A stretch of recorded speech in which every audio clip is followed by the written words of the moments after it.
Hello. Welcome to Eric Hates Games. This is a talk show about games, the people who play them, the people who make them, and everything in between.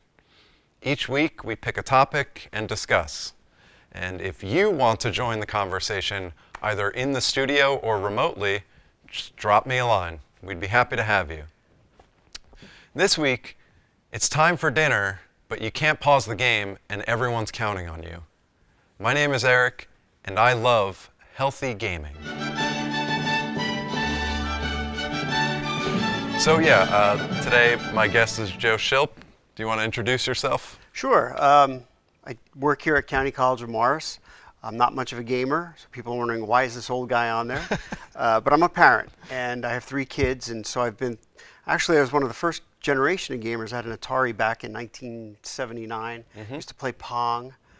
Very advanced game for its time. Yeah. But got into it more, and I had the Sega Genesis up to there, and then you get married and you start a family and you stop gaming completely until your kids get into gaming. So we're here to talk about, I guess, my kids primarily. Yeah, sure. So one of the things that we want to discuss is how to instill good gaming habits, because who is it, CDC or someone relatively recently categorized gaming addiction as a disorder, right? So we want to talk about where that comes from and how to possibly avoid that by being a healthy game player or gamer, right? So do you have any anecdotes about instilling good gaming habits?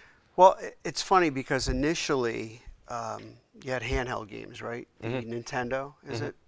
Game Boy was the big market holder. And the thing was, you'd go to a restaurant to dinner and you'd see a table with a family and you'd see a kid on the game the whole time, right? You can't get him to eat, he's doing the game.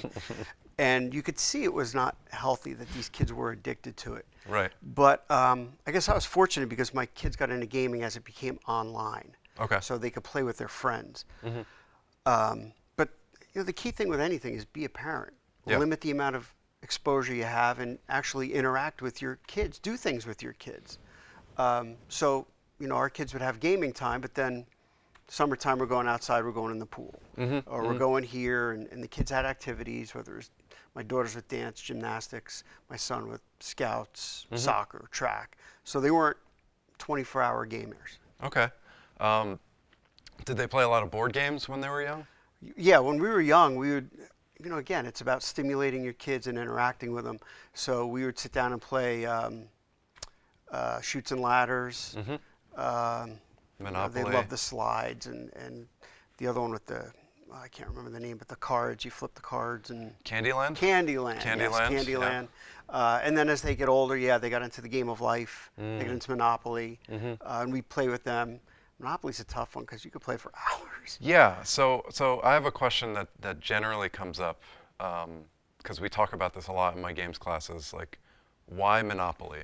Do you have an answer for why you bought Monopoly for your family? I really don't. I mean, when we were kids, we played it, right? Yeah. I remember in 7th and 8th grade, we'd have Monopoly tournaments with classmates, and you'd play and you'd leave the game and you'd have to trust that the person whose house it was at wouldn't touch it. And then the next day you'd finish the game, and well, it's like anything else. If your kids are competitive, you play Monopoly and you want to win.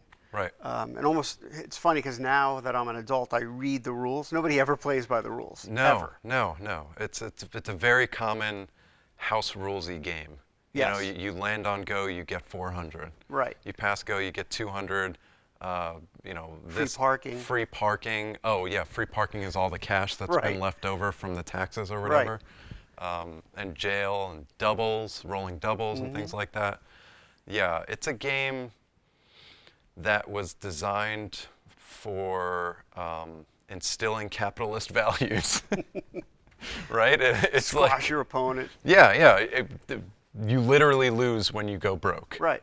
And you win by making everyone else go broke. Right.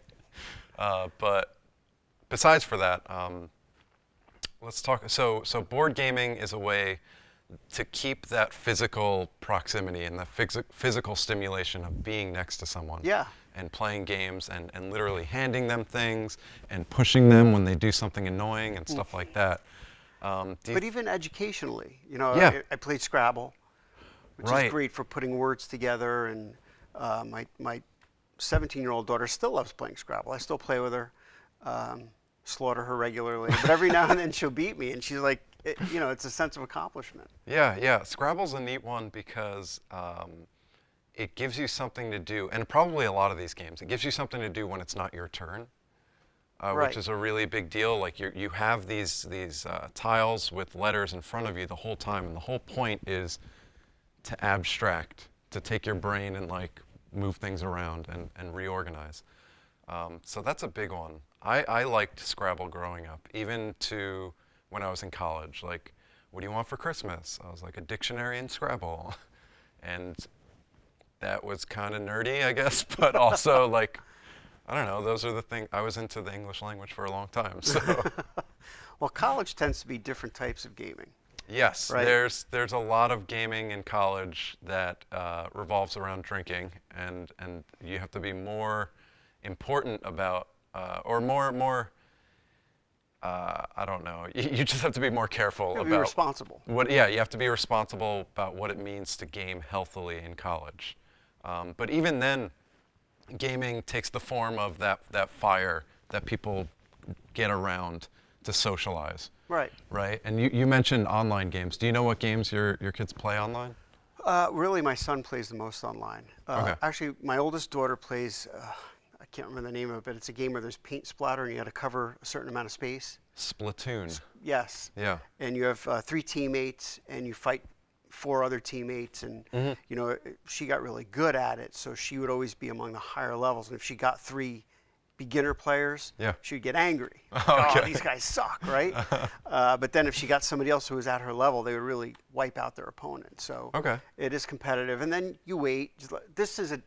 It's an interactive game, but it's not, because you don't really know who you're playing with and you don't really communicate with them. Whereas my son plays games which are more interactive, Okay. where he's on a headset and he plays with specific friends from school, and he communicates with them, and one will lead, and they'll divide up jobs, and they'll do whatever they have to do to get the job done. Yeah. So the dividing up jobs thing is really interesting because I'm going to reference a couple things from this book called Reality is Broken.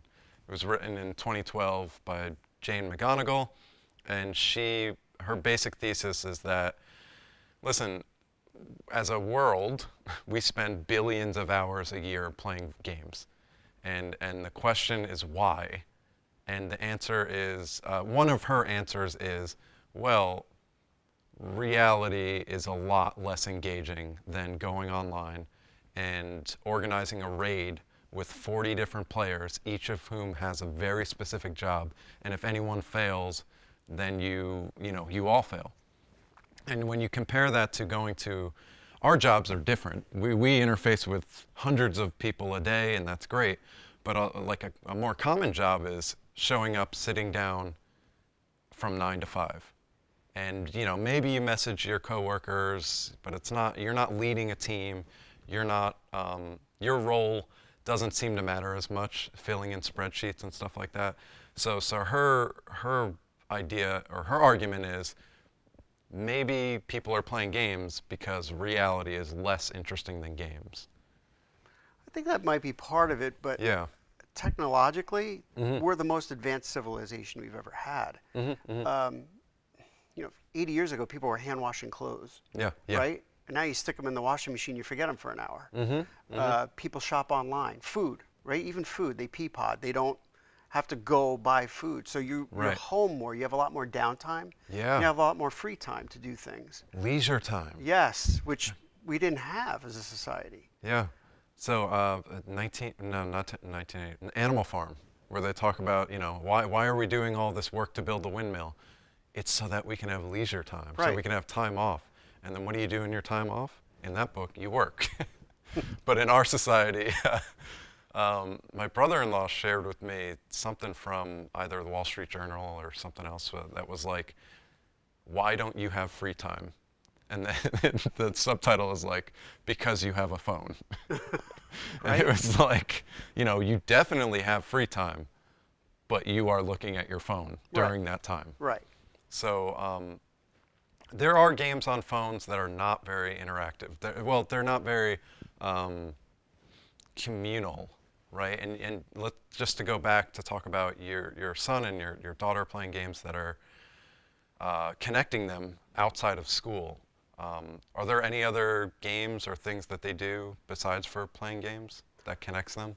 Well, yeah. I mean, part of parenting is being involved. You choose to have kids, parent them. So, my daughters did dance, gymnastics. My middle child my daughter she's very involved in her school productions. Okay. So she probably works 30 hours a week from August to May because they do 4 productions a year, musicals and plays. Yeah. So obviously she's very out of gaming a lot of the time. My son does scouting. He altar serves once a week, so there's a responsibility. He's out of the house. He does track in the spring, soccer in the fall. Okay. Those are through the school? Those are school teams? Track is, soccer's recreation. Okay. Scouting is more local. So he interacts with a lot of different kids in a lot of different areas. That's awesome. Which is great. So, yeah, oh wow. Because I was thinking about school sports and how that landscape has been changing. Because it's becoming, I think, more privatized. Well, as someone who teaches sport management and has worked in sports, Yeah. my thing is not gaming. I'm not a gaming expert, but and a lot of parents will agree, it seems that sports is becoming more specialized. Okay. In that, if a parent has a kid playing soccer, when I was a kid, I played soccer in the fall. Yeah. Or most kids played football or soccer. Basketball in the winter, baseball in the spring, and summer was playtime. You used to go out in the street and play touch football. You play wiffle ball. As parents have fewer kids, fewer neighbors, fewer outdoor playtime. Right. So kids are inside more. If they play a sport, coach wants them to play that sport all year. It's a year-long sport. Yeah, so you play fall soccer. Then in the winter you might take a camp. And then you play spring soccer. And in summer you're in different camps. And yeah, it's crazy. You can spend thousands of dollars sending your kids to camps. Yeah. I'm trying to think back on when we grew up, because my brothers and I had 2 brothers, one older, one younger. I still have them, but he's still older and still yeah, younger. one is still older, one is still younger, and we. First of all, we played sports, like you said. Each season you pick a sport and you play. Right. Either that or you were involved in the school plays, and I remember play practice lasting up until like 7, 8 p.m. Right. And you're just there all day. Right. But we had a transition period when we were moving where we lived at my grandmother's house, and every day we were outside playing. It was football, touch football, and basketball. We played less basketball, but we still played some of that. Right. And then on the weekends is when, we'd still be out. You know what else? We would play, I remember a game called King Tut, which was 2 trees. You start on one end and you try to get to the other, and it's like Red Rover. Right. But the person in the middle has to tackle you. And if you get tackled on this really knotty lawn with roots coming up and stuff like that, if you get tackled, you are now also in the middle. And the point of the game is to be the last person standing. We played that a lot. So there was a lot more physicality in our play than I think there is now. Definitely. Yeah. Oh, definitely. I remember in 7th and 8th grade, we'd go out for recess and we'd play touch football on the grass in the back of the school. Yeah. Touch football would ultimately become tackle, and we'd come in. I went to Catholic school, so we had uniforms. You'd have grass stains on your knees, you'd be all sweaty, and 13, 14-year-old boys are smelly, and it was just a mess. I'd come home from school, and my mom, what are you doing at school? Yeah. We were playing touch football. Yeah. But yeah, it's definitely more contact, more physical. Oh, we did wall ball too, or I think we called it Mooney, which is, you throw a ball at the wall and something else happens, and if you don't get to the wall on time, we are pegging. Yeah, we're pegging the wall at you. Right. Or we Right? would play. We called it "Kill the Man with the Ball." Yeah. Where yeah. you throw a ball up in the air and someone would catch it and just run around in circles, try to avoid being tackled. Why anyone would catch the ball is beyond me, but it was a challenge that I'm going to see if I can last the longest. Who can be the getting- longest? Right. Yeah. Kill the man with the ball. They have that variant in some video games now. I don't remember what it's called. There's kind of King of the Hill is one way of calling it, but that's territory control. But actually holding on to it, we have an Xbox on the show. There's a Halo variant. I don't remember what it's called. Odd Man Out, maybe?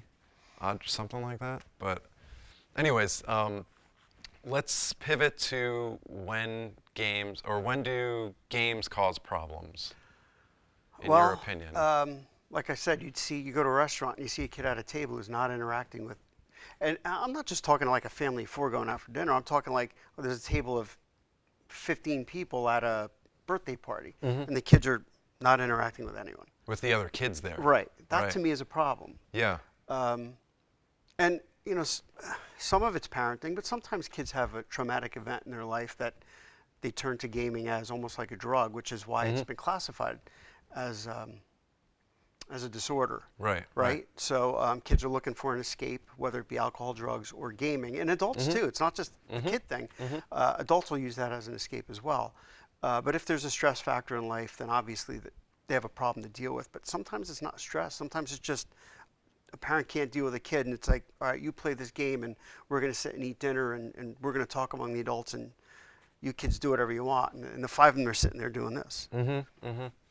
Yeah, that makes me think about parenting as, what do you put in as a proxy for you parenting, and why, right? Like, I know kids can be a handful, or I've heard, and they cause a lot of, or they require a lot of time and attention.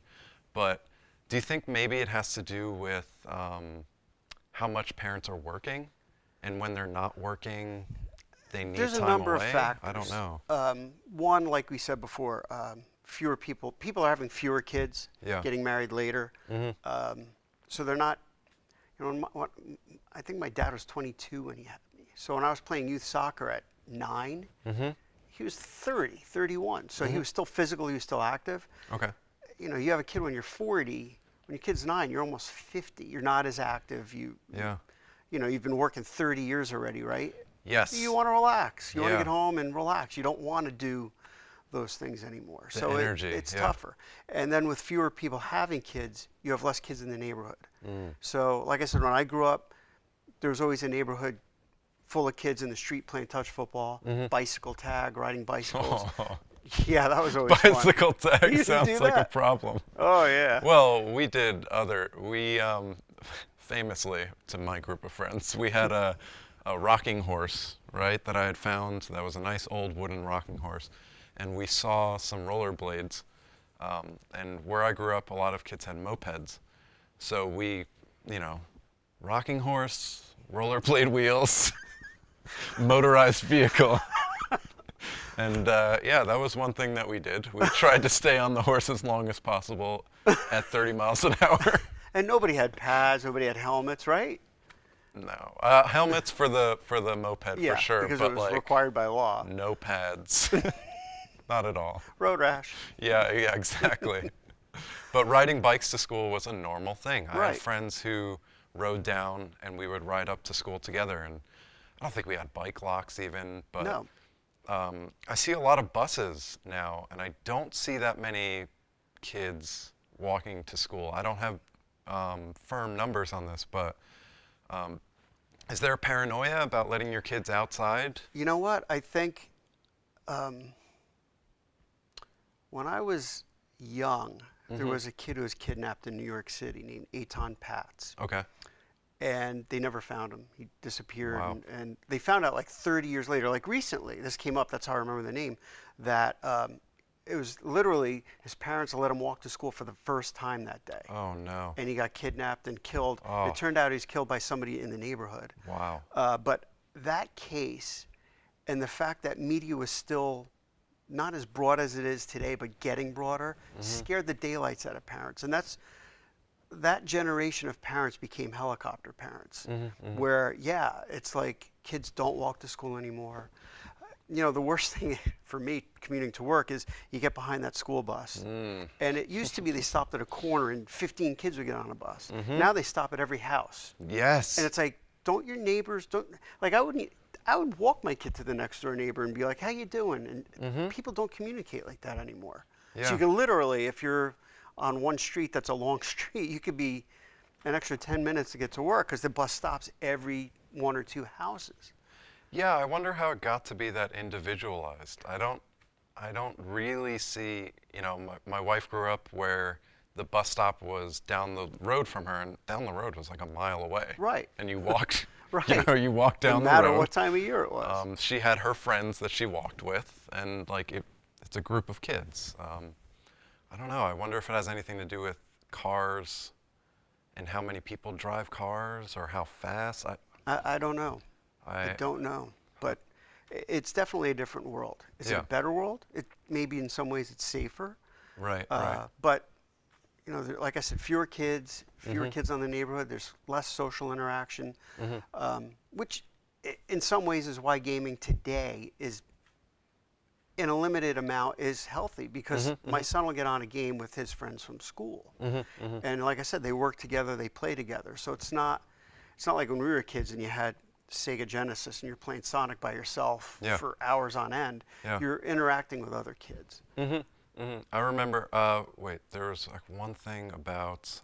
So the individual nature of outside play and stuff like that. I walk around my town in Denville, and there's on one road, I found like 13 different basketball hoops, which to me was like, what's going? Why are there? A lot of them are across the street from one another, down the street, next door neighbors. There's just a line of separate basketball hoops. Where when we were growing up, you had one person had the basketball hoop on one end of the street, and maybe at the other end we had another. And every once in a while we would bring them both out, but everyone always played at one. Right. So now it looks like everyone's playing at their own and not playing together, which is a weird thing to see. It's very weird. It Yeah. doesn't even develop your skills, because maybe you practice shooting, Yeah. but you don't learn how to pass, you don't learn how to play defense, you don't. Yeah, it's not good. Yeah, that's an interesting thing. So healthy gaming habits, I'm trying to think. One thing that came to mind is the nature of the game. Like you said, your son gets on and talks to friends, and it's coordination, and the stakes are higher because if you mess up, then your team messes up, and there's that feeling of, I'm doing this with my friends and my team. What interests me is the difference between that and playing, 20 years ago or something like that, where a lot of times, and I actually experienced this, where games are now online, first of all, and there's no pause. Right. Or there's not really a pause. Right. When you're in the game, that's a 30-minute commitment. Right. To an hour, to sometimes, a 3-hour commitment where, my brother runs a guild of, 100 people, and on Saturday nights from 6 to 10 p.m. Block out that time. They are there. And I remember growing up, we had different floors, and food was on floor 1. Dinner's ready, come on down, and it's like, pause the game, damn it. And we're like, we can't pause. Right. Why don't you understand this? But like, that has changed how you play. Well, Pew Research recently released some research where I think 130 developed nations. Yeah. America has the highest percentage of kids growing up in a single parent household. It's 23%. Wow. The world average is 7%. So what you have is you have kids they're not eating a family dinner anymore.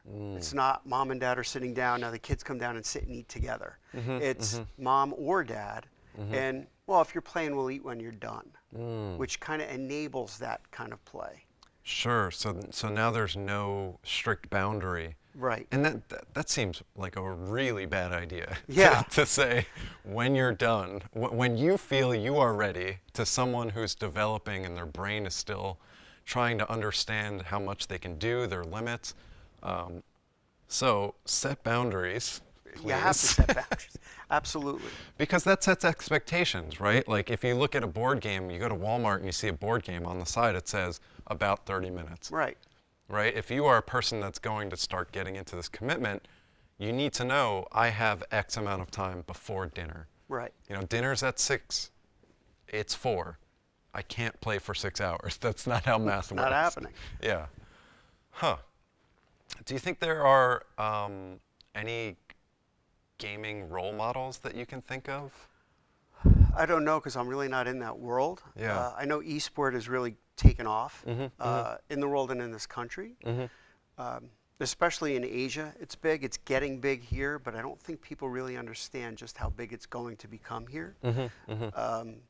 I mean, I'm sure there are people who play who are role models, but I just don't know who they are. How about in sports? You know, I can think of.